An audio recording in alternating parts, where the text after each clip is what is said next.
नामक राज्य में अर्जुन वीर नाम के एक राजा रहते थे। राजा को अपनी सुंदरता और अधिक बल पर बहुत घमंड था, लेकिन राजा की प्रजा उनसे बहुत ही प्रसन्न रहती थी, क्योंकि राजा के कारण राज्य में चारों तरफ खुशहाली रहती थी। मंत्री जी, कहिए, राज्य का क्या हाल है? महाराज, राज्य का हाल बहुत अच्छा है, और भला आपके होते हुए हमारे राज्य में कुछ बुरा हो सकता है? सही कहा आपने। जी महाराज। मंत्री जी, क्या मेरे जैसा सुंदर और अधिक शक्तिशाली राजा किसी राज्य में हो सकता है? बिल्कुल नहीं महाराज, आपके जैसा राजा किसी दूसरे राज्य में तो क्या, पूरे संसार में कहीं नहीं है। राजा मंत्री जी की बात सुनकर प्रसन्न हो जाते हैं और अपने कक्ष में चले जाते हैं। एक दिन राजा अपने महल के बगीचे में बैठकर अपने पालतू बंदर से बात कर रहे थे। कैसे हो चीकू तुम? मैं ठीक हूँ महाराज। बहुत दिन हो गए, तुम हमसे मिलने महल क्यों नहीं आए? क्योंकि मैं आपसे नाराज हूँ। लेकिन क्यों? क्योंकि महाराज 7 दिन पहले आपके महल में एक कन्या आई थी और उसको आपने अपमानित करके महल से निकाल दिया था। मुझे वो सब बिल्कुल अच्छा नहीं लगा। ओहो, तो ये बात है। अरे बुद्धू, तुमने देखा नहीं वह कन्या कितनी बदसूरत थी, और मुझे बदसूरत लोग बिल्कुल पसंद नहीं। अभी राजा बंदर से बात ही कर रहे थे कि तभी मंत्री जी उनके पास आते हैं। महाराज, आपने मुझे बुलाया? हाँ मंत्री जी, आज मैं राज्य का दौरा करना चाहता हूँ, इसलिए आप मेरे साथ चलने की तैयारी कीजिए। ठीक है महाराज, मैं अभी सारी तैयारी कराता हूँ। कुछ देर बाद राजा मंत्री जी के साथ राज्य के दौरे पर निकल जाते हैं। रास्ते में एक बदसूरत आदमी उनके पैर पकड़कर रोने लगता है। महाराज, मेरी मदद कीजिए। दूर हटो, दूर हटो। महाराज, मेरी मदद कीजिए, वरना हम मर जाएंगे। ठीक है, पहले दूर हटो। तुम्हें एक बार में बात समझ नहीं आती? महाराज से दूर हटकर बात करो। मंत्री जी, रहने दीजिए। आप भी क्या ऐसे बदसूरत लोगों को समझा रहे हैं? महाराज, ये आप क्या कह रहे हैं? दुष्ट, तेरी इतनी औकात कि तू मुझसे इस तरह बात करे? नहीं महाराज, मुझे माफ कर दीजिए। मैं तो सिर्फ आपके पास मदद मांगने आया हूँ। ठीक है, बताओ कैसी मदद चाहिए तुम्हें? महाराज, मेरा नाम मोहन है। मैं इस जंगल में अपने छोटे से परिवार के साथ एक टूटी फूटी झोपड़ी में रहता हूँ। तो तुम मुझसे क्या चाहते हो? महाराज, मेरे परिवार में सिर्फ मैं ही कमाने वाला हूँ, और लोग मेरी बदसूरत शक्ल के कारण मुझे काम देने को तैयार नहीं। अच्छा, कहाँ है तुम्हारा परिवार? महाराज, बस थोड़ी दूर पर, उस नदी के किनारे। ठीक है, हमें वहाँ ले चलो। हम भी तो देखें कि तुम सच बोल रहे हो या झूठ। वो आदमी राजा और मंत्री को अपनी झोपड़ी के पास ले आता है। महाराज, ये रही मेरी छोटी सी झोपड़ी, और ये रहा मेरा छोटा सा परिवार। अरे ये क्या, तुम्हारे परिवार में तो सब के सब बदसूरत हैं। महाराज, ऐसा मत कहिए, हम 2 दिनों से भूखे हैं। अगर आपने हमारी मदद नहीं की तो हम भूख से मर जाएंगे। अच्छा है, मर जाओ। महाराज, ये आप क्या कह रहे हैं? तुम जैसे बदसूरत लोग मेरे राज्य के लिए सिर्फ एक बोझ हो। अच्छा होगा कि तुम सब मर जाओ, तो कम से कम मेरे राज्य से थोड़ा बोझ कम हो। महाराज, ऐसा मत कहिए, मेरे छोटे छोटे बच्चे हैं, कुछ तो रहम करिए। अरे हट, चलिए मंत्री जी। राजा ये कहकर जैसे ही अपने कदम आगे बढ़ाते हैं, वैसे ही वहाँ एक महान तपस्वी आ जाते हैं, जिन्होंने उन सब की सारी बातें सुन ली थी। प्रणाम महाराज। प्रणाम तपस्वी। महाराज, क्या मैं पूछ सकता हूँ कि यहाँ क्या हो रहा है? तपस्वी के पूछने पर राजा उन्हें सारी बातें बताते हैं, जिसे सुनकर तपस्वी राजा से कहते हैं, महाराज, ये तो भगवान की लीला है। भगवान ने ही किसी को सुंदर तो किसी को बदसूरत बनाया है। भला इसमें इंसानों का क्या कसूर? तपस्वी, ये सब कहने की बात है। इन जैसे बदसूरत लोगों को जीने का कोई हक नहीं। जहां कल को मरना है वहीं ये आज मर जाए। दुष्ट राजा, तुम इतने निर्दयी निकलोगे मैंने सोचा नहीं था।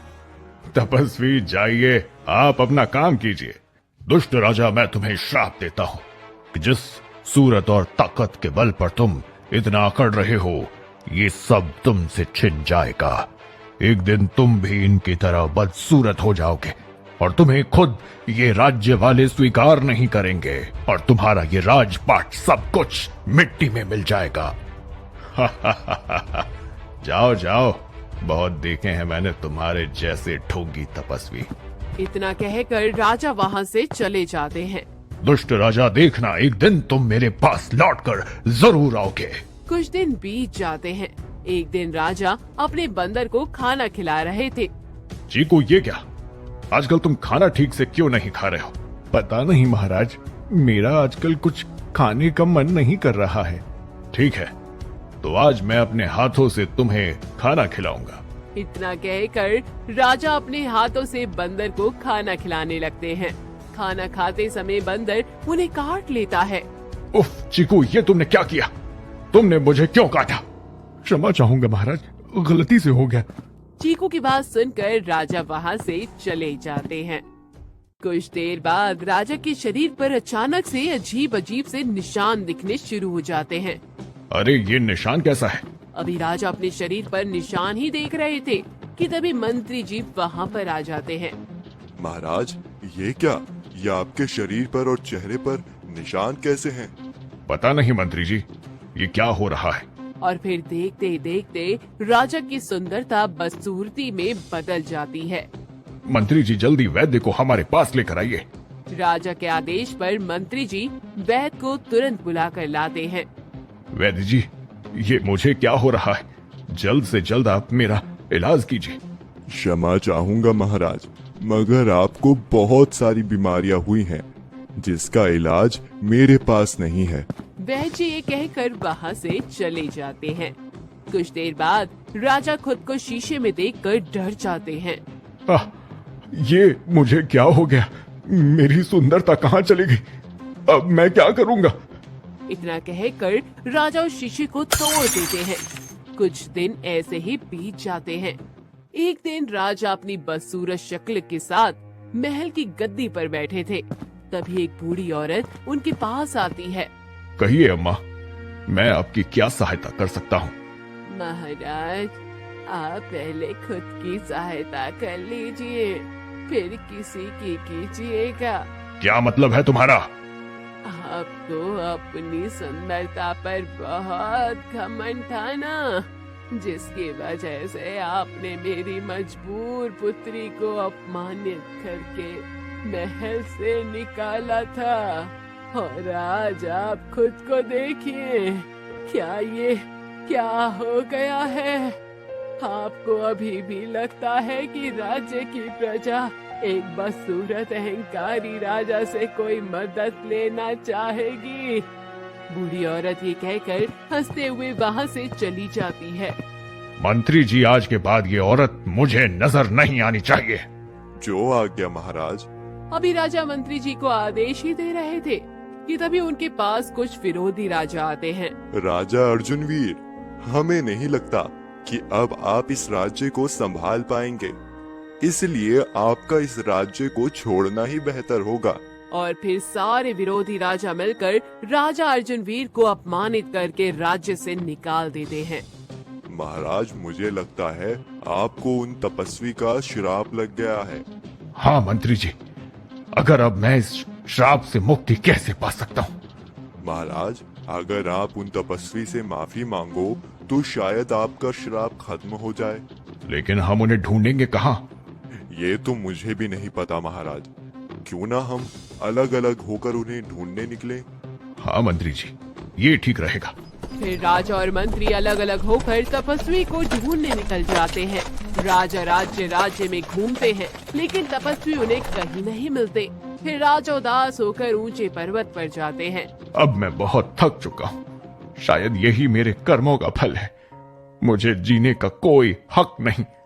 मैं इस पहाड़ी से कूदकर अपनी जान दे दूंगा। इतना कहकर राजा जैसे ही पहाड़ी से कूदने के लिए अपने कदम बढ़ाते हैं, वैसे ही वही तपस्वी उनका हाथ पकड़ लेते हैं। ये आप क्या कर रहे हैं? तपस्वी, मुझे माफ कीजिए। मैंने लोगों के साथ बहुत बुरा किया। मुझे अपने पापों का एहसास हो गया है। आप मुझे माफ करके अपना श्राप वापस ले लीजिए। महाराज, आपको अपने पापों का एहसास हुआ, यही अच्छी बात है, लेकिन मैं अपना श्राप वापस नहीं ले सकता। लेकिन हाँ, एक रास्ता है जिससे आप इस श्राप से मुक्त हो सकते हैं। कौन सा रास्ता तपस्वी?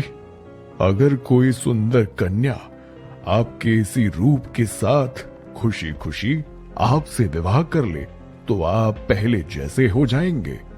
लेकिन मेरे इस रूप के साथ तो कोई बदसूरत कन्या भी विवाह नहीं करेगी तपस्वी। ऐसा नहीं है महाराज, इस संसार में बहुत सारे लोग ऐसे हैं जो तन की सुंदरता के बजाय मन की सुंदरता को पसंद करते हैं। आप एक बार कोशिश करके तो देखिए। तपस्वी की बात मानकर राजा एक सुंदर कन्या की तलाश में निकल पड़ते हैं। राजा थक हार कर नदी के पास लगे पेड़ के नीचे बैठ जाते हैं। तभी वहाँ कुछ कन्याएं आती हैं। वो देखो सखियों, वो आदमी कितना भयानक है ना। हाँ हाँ हाँ, तुमने सही कहा। उस आदमी को देखकर तो मुझे घृणा सी महसूस हो रही है। चुप करो तुम लोग, वो भी हमारी तरह इंसान है। क्या हुआ अगर वो बदसूरत है? उसको तो भगवान ने ही बनाया है ना। ठीक है, छोड़ो छोड़ो उस बदसूरत को और चलो हम लोग नदी किनारे चलते हैं। और फिर वो सब नदी किनारे बैठकर हंसी ठिठोली करने लगती है। तभी सुनैना उठती है। सुनैना, कहाँ जा रही हो? वहाँ मत जाओ, वो नदी बहुत गहरी है, तुम डूब जाओ। सुनैना ये कहकर नदी में उतर जाती है। नदी गहरी होने के कारण सुनैना उसमें डूबने लगती है। बचाओ बचाओ, मुझे कोई बचाओ। राजा पेड़ के नीचे आंखें बंद करके बैठे थे। तभी उन्हें सुनैना की चीख सुनाई देती है। अरे वो कन्या तो डूब रही है, मुझे उसे बचाना होगा। कोई मेरी मदद करो। आप चिंता मत कीजिए, मैं आपको कुछ नहीं होने दूंगा। इतना कहकर राजा नदी में कूद जाते हैं और सुनैना को बचा लेते हैं। आपका बहुत बहुत धन्यवाद। अगर आप मेरी जान ना बचाते तो मैं आज मर जाती। धन्यवाद की कोई जरूरत नहीं है, इंसान ही इंसान के काम आता है। आपकी जगह कोई भी होता तब भी मैं उसकी इसी तरह मदद करता। राजा की बात सुनकर सुनैना दिल ही दिल में बहुत खुश हो जाती है। मुझे जिस इंसान की तलाश थी आज वो मुझे मिल गया है। सुनैना ये सोच ही रही थी कि तभी राजा उनसे कहते हैं, आप ठीक तो है ना? अगर आप बुरा न माने तो मैं एक बात कहूँ। जी कहिए। क्या आप मुझसे विवाह करोगे? मगर आप मुझ जैसे बदसूरत इंसान से विवाह करना चाहती हैं? क्योंकि आपने बिना स्वार्थ के मेरी जान बचाई है। अभी वो दोनों बात ही कर रहे थे, तभी वहाँ सुनैना के माता पिता आते हैं। सुनैना उनके सामने राजा से विवाह करने की इच्छा जाहिर करती है। पुत्री, ये तुम क्या कह रही हो? तुम इस बदसूरत से विवाह करोगी? पिताजी, आप ऐसे कैसे किसी को बदसूरत कह सकते हैं? आखिर इन्हें भी तो ईश्वर ने ही बनाया है। लेकिन सुनैना, आखिर तूने इसमें देखा क्या है जो तूने अचानक इतना बड़ा फैसला ले लिया? शायद आप दोनों भूल रहे हैं कि आज किसी बदसूरत इंसान ने आपकी सुंदर पुत्री की जान बचाई है। सुनैना के इस तरह कहने पर उसके माता पिता को अपनी गलती का एहसास होता है और वो दोनों उसके विवाह के लिए राजी हो जाते हैं। और फिर राजा और सुनैना मंदिर में विवाह कर लेते हैं। विवाह करते ही राजा अपने असली रूप में आ जाते हैं। अरे, आपका रूप कैसे बदल गया अर्जुनवीर? फिर राजा अर्जुनवीर सुनैना को अपने श्राप के बारे में बताते हैं। मुझे खुशी हुई महाराज कि आप एक अहंकारी राजा से एक मददगार राजा बन गए।